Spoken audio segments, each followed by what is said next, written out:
particular way.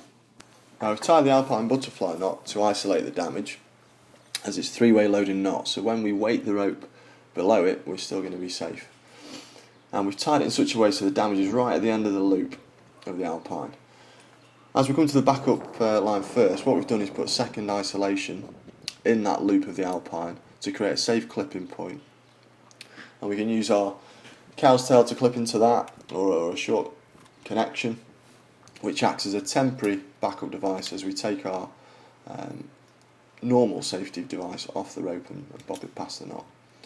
Once it's passed, we can check function and then undo our temporary device or a temporary system out of the safe clipping point, and then we've passed the damage in our backup line.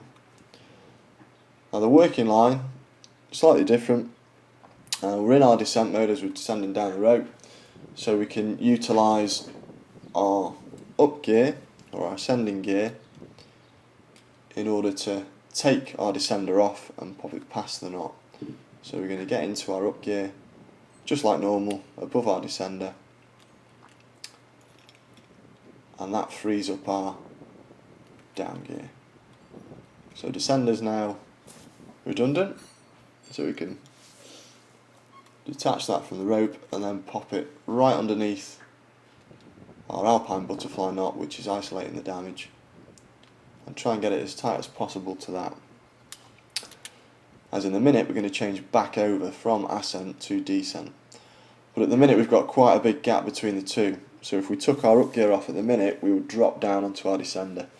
So we're going to use a method of descending with our ascender to reduce that slack or that potential drop until we're right down to the knot, which allows us to change over into descent mode, therefore passing the damage.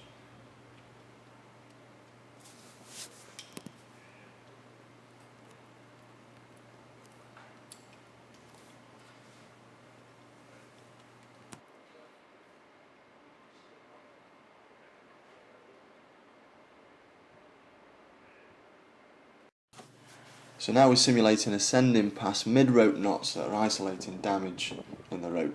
So we come up to the knot and we can pop our hand descender past the knot, just to enable us to get a bit higher in our chest descender, but we don't want to go right up to the knot because we'll end up getting stuck with our ascender.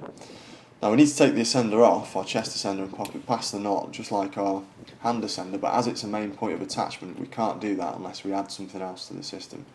So we've added the descender below our ascending gear, and that gives us a bit of protection really. So if we struggled to get our chest descender past the knot, or if we felt like we needed to change into descent and then go into ascent, we can do.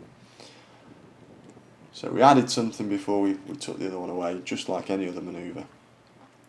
Now our backup device, we've tied the knot in such a way that we can clip into a safe part of that knot. So the very end of the loop would be the damage, and then we've got a safe clipping point.